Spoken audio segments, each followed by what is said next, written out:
Meu Deus, nem fala esse nome, que eu fico deprimido. Que saudade do meu ex-chefe. Que saudade.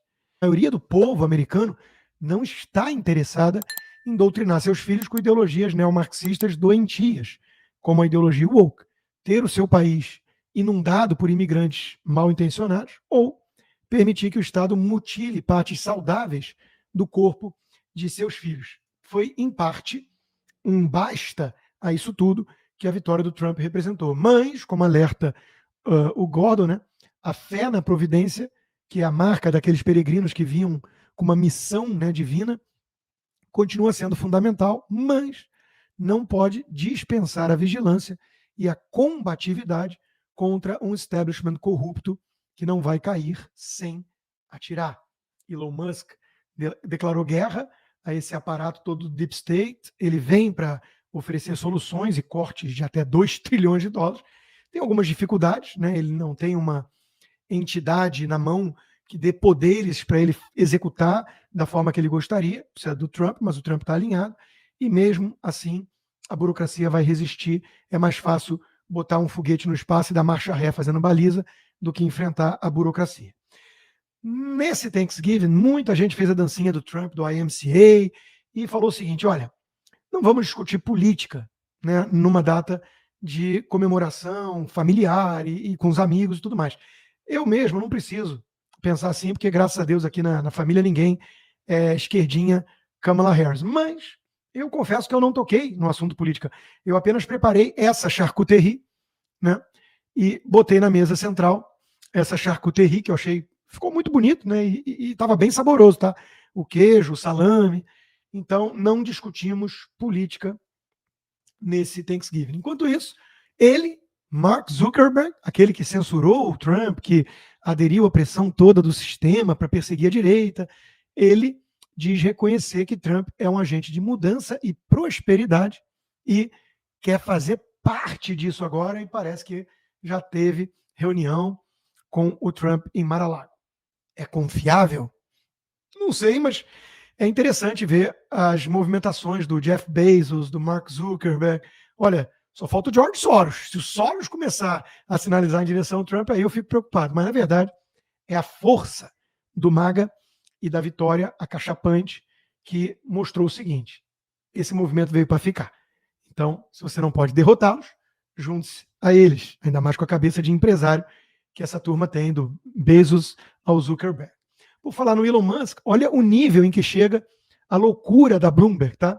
O Bloomberg, né, o Michael Bloomberg já foi um republicano, apesar de ser um Rhino, né, um Republican in name only, e a sua empresa de mídia publica uma porcaria dessas. Hey, Elon, você sabe quem mais foi um disruptor?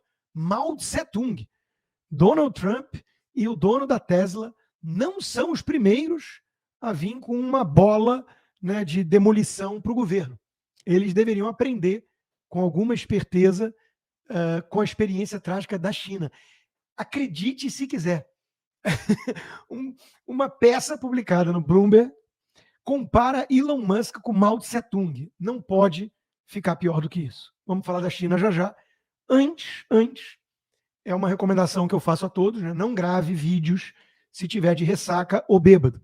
Não faça isso. Se você tiver de ressaca, bêbado e derrotado de forma humilhante pelo Trump, que é o nazista em pessoa, dobre a atenção e não grave mesmo vídeo nenhum. Mas a Kamala Harris gravou um vídeo para dizer que segue firme e forte, foi para o Havaí com a família, e a internet não perdoa. A gente paga a internet para esse tipo de coisa. É o motivo pelo qual também eles querem censurar as redes sociais, né? A edição do vídeo que fizeram da Kamala Harris falando groselha, né? O body language dizendo uma coisa e as palavras outra, né? É impagável. Don't you ever let anybody take your power from you. You have the same power that you did before November 5th. And you have the same purpose that you did. Assista também o Braddock Show ao vivo. Bom, tudo que a inteligência artificial fez nesse caso, e nem ficou tão bem feito, foi meter uma garrafa lá de bebida na mão da Kamala Harris, né? Que papelão. Bom, falando de China, ataques em massa elevam censura na China e soam um alarme dentro da ditadura comunista. toda hora na China tem uma pequena revolução acontecendo. A China é muito grande, 1 bilhão e 300 milhões de pessoas. Eles vão abafando isso. Agora tem tido muito ataque com facas, gente que culpa o sistema, e com toda razão nesse caso, né? Não aguenta mais a vida, reclama que não consegue viver direito, isso aqui, aí vai lá e começa a dar a louca, né? Tem um dia de fúria. Isso tem acontecido com muita frequência na China. O regime, claro, dobra a aposta e parte para censura em peso. Enquanto isso, tenta comprar o que está à venda mundo afora, porque precisa garantir sua diplomacia na base da pressão e a tentativa de hegemonia vis-à-vis a América. Né? Então a China comprou por 2 bilhões de reais uma empresa, uma mineradora no Brasil, na região do Amazonas, que opera onde há uma enorme reserva de urânio, além, claro, de nióbio, e por aí vai.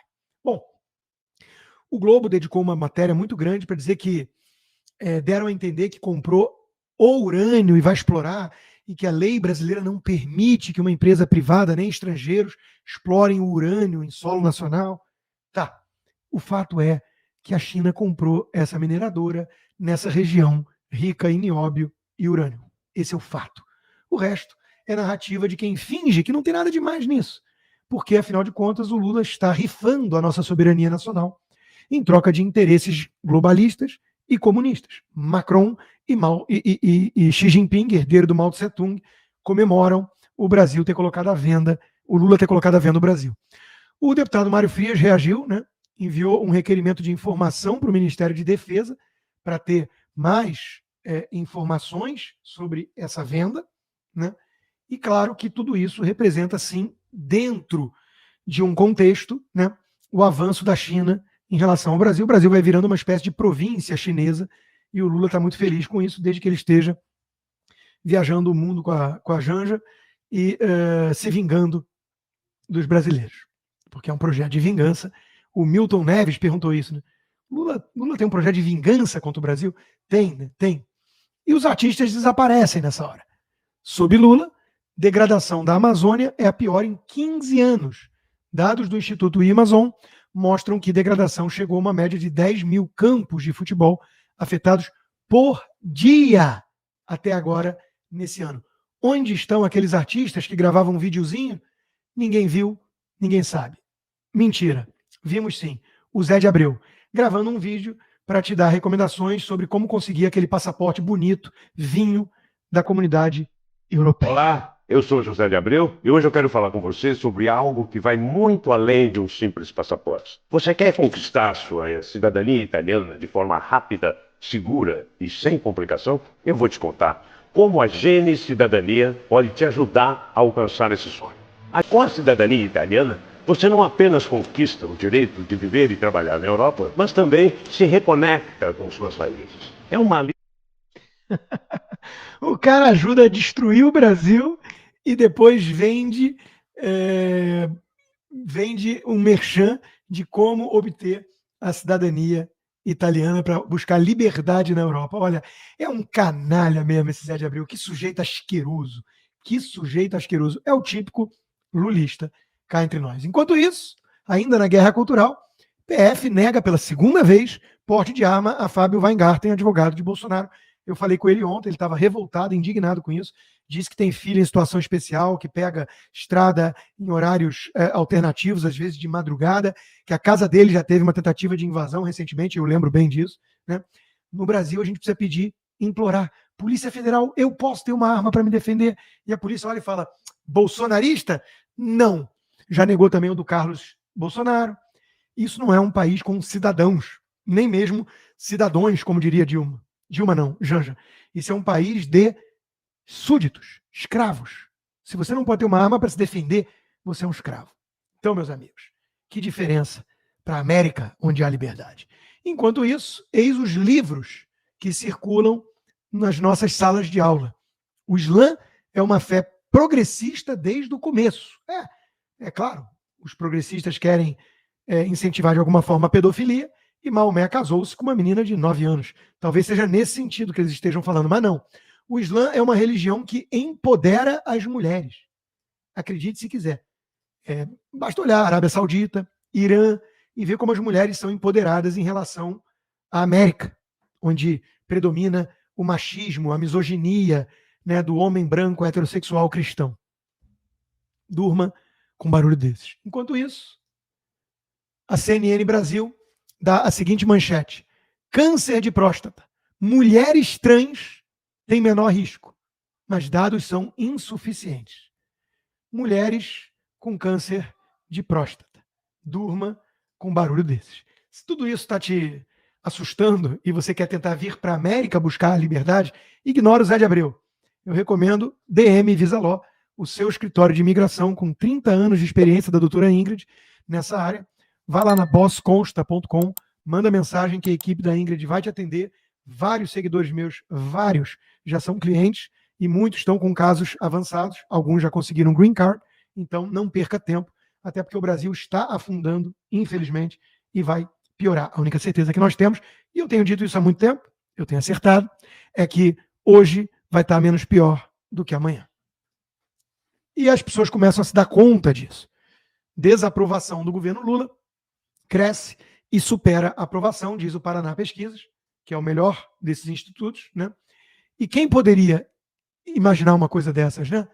Dívida bruta do Brasil supera 9 trilhões de reais pela primeira vez na história. 9 trilhões de reais.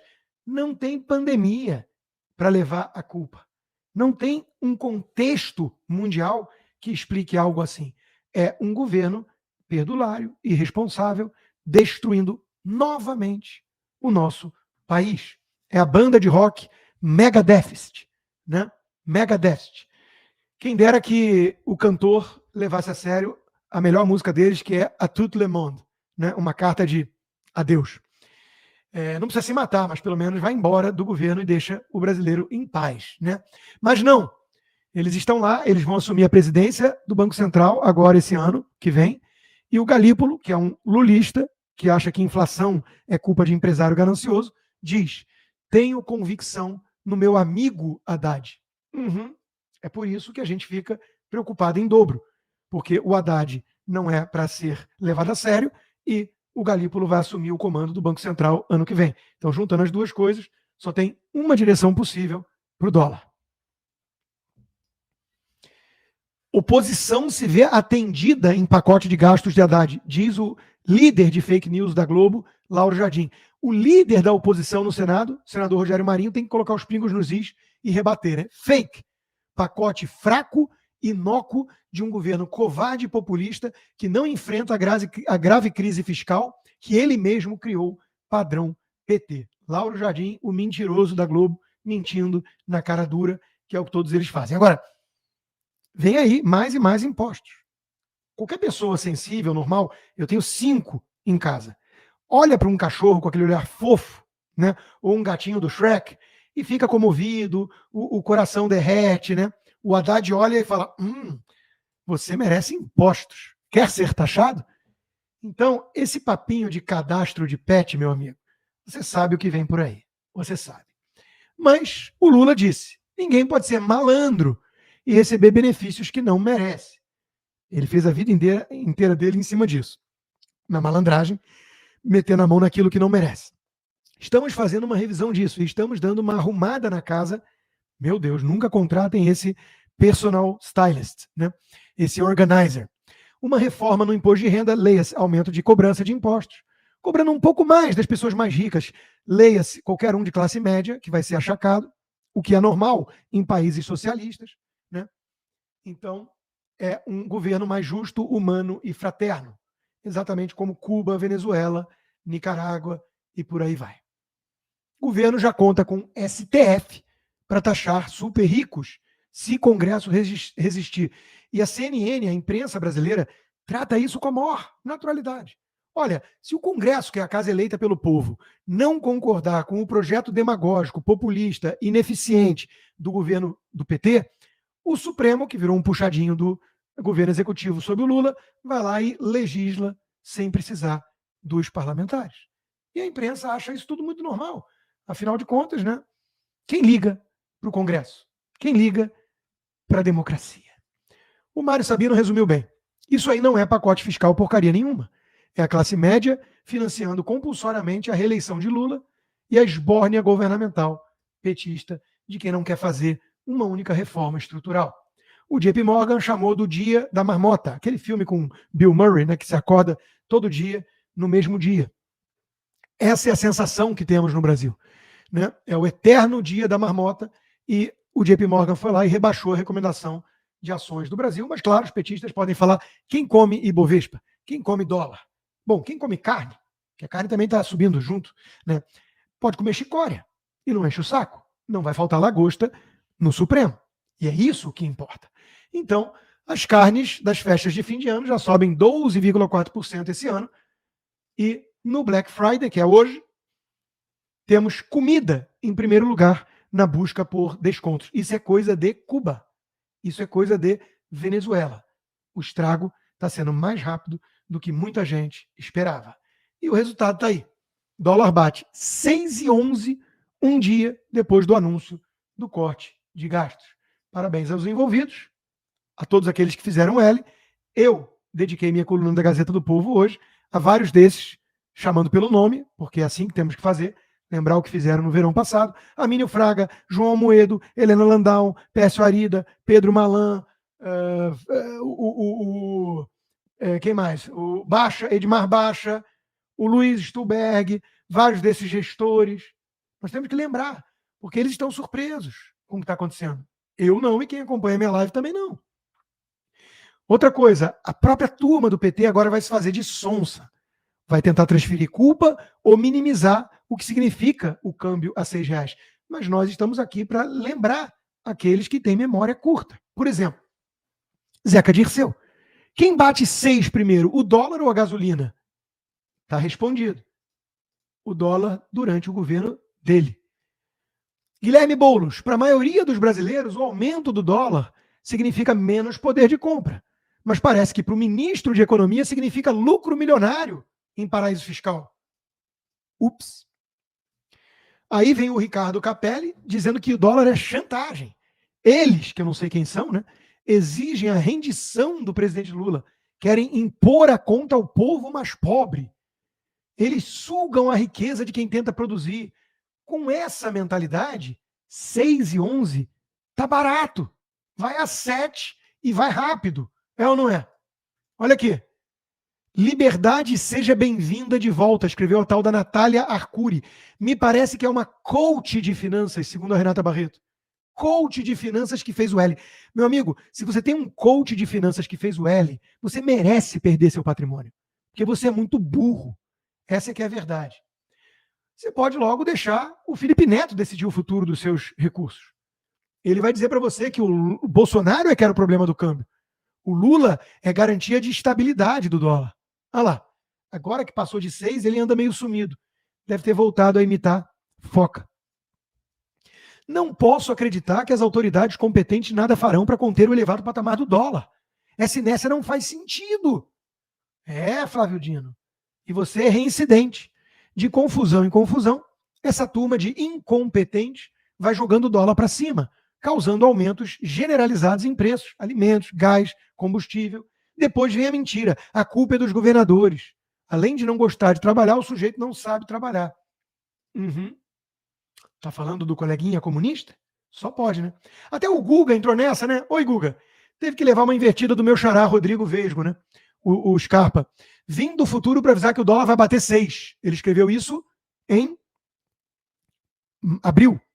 O Guga virou e falou: olá, Vesgo. Ah, foi o Noblar, não foi o Chakra. Tudo bem. Vim do presente para te avisar que o Google errou e o dólar está 5,70. Pois é, estava. Acho que o Vesgo não foi tão vesgo assim para enxergar o futuro, ao contrário do Guga, oi Guga, mas nesse caso o Noblar. E o próprio Lula garantiu. Quem apostar no fortalecimento do dólar ante o real vai quebrar a cara. Isso foi agora, final de junho. Final de junho agora. Quebrou a cara? Quem escutou a minha live e mandou dinheiro para o exterior, fez remessa? Acho que não, né? O PT dizia, quando o dólar passava de 5, que o governo tinha que ser cobrado porque era irresponsável. E agora, Guedes? Meu Deus, nem fala esse nome, que eu fico deprimido. Que saudade do meu ex-chefe. Que saudade. E agora, Haddad. Novamente o PT. Incapacidade da gestão do executivo faz o dólar bater recorde de 4,26. Meu Deus, que saudade do dólar nesse patamar. Pelo menos, como disse o Bolsonaro, ufa, dessa vez a culpa não foi dele, né? Rui Costa culpa o feriado nos Estados Unidos pela alta do dólar. Então vamos esperar abrir na segunda-feira o mercado americano para ver como é que vai ficar. A realidade é essa, meus amigos. O Brasil registra a maior saída de dólar pela via financeira desde 82. É fuga de capital, é o mercado, esse dinossauro voraz com o CNPJ, segundo os petistas, que está boicotando o governo Lula porque não quer que o pobre possa voltar a andar de avião. Olha a Sâmia preocupada com a comida. A alta do dólar aumenta o preço do pão, que a gente come, e muito, no café. Ah, não tinha esse muito, não. O advérbio de intensidade foi eu que coloquei sem querer, desculpa. Porque o valor do trigo está atrelado à moeda americana. Quando o dólar sobe, a sua comida fica mais cara. E sabe de quem é a culpa? Do presidente.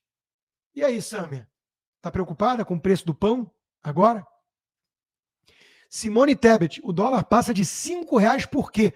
Porque nós temos instabilidade política e jurídica. É um governo que não garante segurança jurídica para os investidores. Eu só estou dando copy and paste. Agora, os tucaninhos estão desembarcando, né? A turma da Faria Lima está toda pulando fora. Né? Por onde anda? André Esteves, Luiz Stuberg, o Henrique Meirelles, o Armínio Fraga, o João Amoedo e companhia. Bruno Musa foi às forras. Né? Como caíram na armadilha do maior corrupto do Brasil? Como defenderam o indefensável e imoral? São pessoas bem-sucedidas, são multimilionários. O que aconteceu com essa gente? Alienação? Cegueira? Ou cumplicidade, malandragem e dane-se o país? O resumo é esse aqui, meus amigos. Dólar a mais de R$6, alimento cada vez mais caro, economia indo para o buraco, o poder de compra do cidadão diminuindo e o Haddad tocando violão, rindo e debochando. A primeira-dama envergonhando o Brasil perante o mundo e mandando o Elon Musk se fuder. O funcionário público se lascando, a Amazônia devastada de forma recorde, tirania e perseguição a adversários políticos, ministro dos Direitos Humanos denunciado por assédio, mas poupado pela turma, avião novo para o Lula e taxa na blusinha da Shopee para você, e Maduro é presidente, Xi Jinping é presidente, mas Trump é nazista. Quem não sabia como era um governo petista, agora sabe. Bem-vindos ao que a direita tentou evitar. Como é que gente tão bem sucedida não sabia que o PT era sinônimo disso? Bastava ouvir a minha live. E eu não sou multimilionário, não sou dono da Gávea, não sou gestor do Verde e nem tenho 400 milhões de patrimônio que nem o João Amoedo. Mas eu tenho uma coisa para oferecer a vocês. Análise independente de quem enxerga o óbvio. Para nos assistir hoje, ao vivo, às 20 horas, clique na playlist. Show.